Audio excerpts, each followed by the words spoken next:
السلام علیکم ورحمۃ اللہ وبرکاتہ۔ آج ہم ایک اور نئی ویڈیو کے ساتھ آپ کے سامنے حاضر ہوئے ہیں۔ آج کی ہماری ویڈیو بہت ہی اہم، بہت ہی لوگوں کی پسندیدہ ویڈیو ہے۔ اس ویڈیو میں انشاءاللہ العزیز ہم آپ کو ایک ایسا وظیفہ مجرب بتائیں گے جس طرح آج کل لوگ دوست احباب نوجوان ساتھی اس معاملے میں پریشان رہتے ہیں کہ ہماری پسند کی شادی ہو جائے۔ اگر آپ چاہتے ہیں کہ ہماری پسند کی شادی ہو تو آج یہ میری ویڈیو آپ مکمل دیکھیں اور اس پر عمل کریں تو انشاءاللہ ثم انشاءاللہ آپ کو اس ویڈیو میں وظیفہ بتایا جائے گا۔ اس وظیفے کے اوپر آپ عمل کریں گے تو انشاءاللہ ثم انشاءاللہ اللہ کے فضل و کرم سے آپ کو آپ کی جو پسند کی شادی ہوگی وہ انشاءاللہ اللہ تعالیٰ اس نعمت سے آپ کو نوازیں گے۔ اس سے پہلے تمام ناظرین ہمارے یوٹیوب چینل پہ آنے والوں کو السلام علیکم۔ جس طرح آپ لوگوں نے تھمبنیل کے اندر پڑھا پسند کی شادی، آپ نے کلک کیا ہماری ویڈیو کو اور ویڈیو چلنا شروع ہوگی، تو اب انشاءاللہ اسی کے مطابق آپ کو ہم عمل بتائیں گے۔ حدیث پاک میں بھی آتا ہے کہ اگر انسان چاہتا ہے کہ میری پسند کی شادی ہو تو وہ پسند ہو نہ کہ ناجائز محبت ہو۔ اگر اللہ نے اس کے اندر اس کے لیے بہتر رکھا ہوگا تو اللہ رب العزت اس کو اس نعمت سے نوازیں گے۔ اگر اس کے لیے بہتر نہیں ہوگا تو اللہ رب العزت اس کو اس نعمت سے نہیں نوازیں گے۔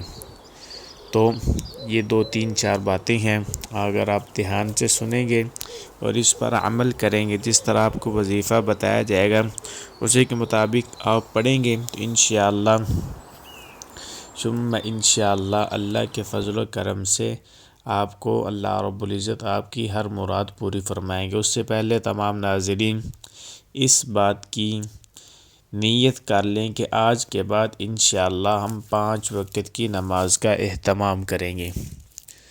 جو انسان 5 وقت کی نماز کا اہتمام کرتا ہے اور اس کے ساتھ ساتھ اللہ سے بھی مانگنا ہے، جب آپ اللہ سے مانگیں گے تو اللہ انشاءاللہ بہتر فیصلے فرمائیں گے۔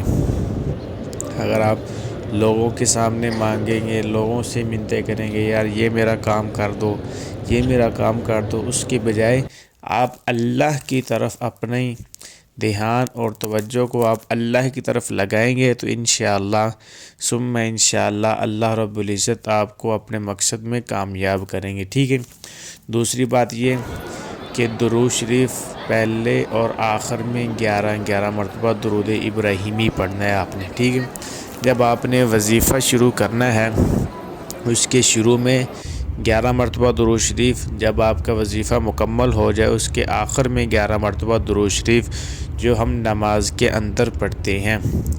ٹھیک ہے، اس کے بعد آیت کریمہ لا الہ الا انت سبحانک انی کنت من الظالمین، یہ آپ کو نماز حنفی کے جہاں آیت الکرسی ہوتی ہے اس کے ساتھ بعض اوقات آیت الکرسی سے پہلے آیت کریمہ لکھی ہوتی ہے، بعض اوقات آیت کرسی کے بعد آیت کریمہ لکھی ہوتی ہے۔ نماز حنفی کے اندر یا کتاب نماز کے اندر آپ کو مل جائے گی۔ ٹھیک ہے، آیت کریمہ لا الہ الا انت سبحانک انی کنت من الظالمین، یہ آیت آپ نے 313 مرتبہ پڑھنی ہے۔ ٹھیک ہے، 313 مرتبہ پڑھنے کے بعد اس کے بعد آپ نے دعا کرنی ہے، اے اللہ، آخر میں اپنے مقصد کے لیے اللہ سے دل لگا کر اللہ کو سامنے سمجھ کر، اے اللہ میری یہ حاجت ہے، یہ میری مشکل ہے، اس میں یہ رکاوٹیں ہیں، اے اللہ تو اپنے فضل و کرم سے ختم فرما دے۔ ٹھیک ہے،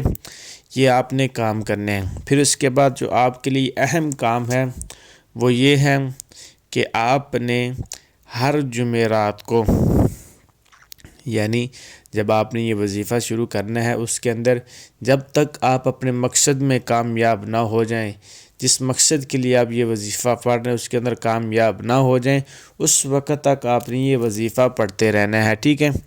پھر آپ نے ہر جمعرات کو صدقہ دینا ہے۔ صدقے سے مراد آپ 10 روپے صدقہ دے دیں، 5 روپے صدقہ دے دیں، 20 روپے صدقہ دے دیں، 50 روپے صدقہ دے دیں، کیونکہ اللہ رب العزت حدیث پاک میں آتا ہے کہ صدقہ ہر بلا کو ٹالتا ہے، صدقہ ہر بلا کو ٹالتا ہے۔ تو آپ نے صدقہ دینا ہے ہر جمعرات کو، 10 روپے، 20 روپے، 50 روپے، جتنا ہو سکے آپ اپنے محلے کے قریب مسجد کے اندر یا کسی مدرسے کے اندر آپ نے صدقہ دینا ہے۔ جب آپ یہ کام کریں گے، 3-4 یہ کام جو میں نے آپ کو بتائے ہیں کہ اول آخر درود شریف 11 مرتبہ، پھر آیت کریمہ، پھر اس کے بعد آخر میں دعا مانگنی ہے، اور آخر میں پھر کیا بات کہ ہر جمعرات کو آپ نے صدقہ دینا ہے۔ تو انشاءاللہ آپ اس طرح یہ ہمارے کہنے کے مطابق آپ یہ عمل کریں گے تو انشاءاللہ ثم انشاءاللہ اللہ کے فضل و کرم سے اللہ رب العزت آپ کو اپنے مقصد میں کامیاب فرمائیں گے انشاءاللہ۔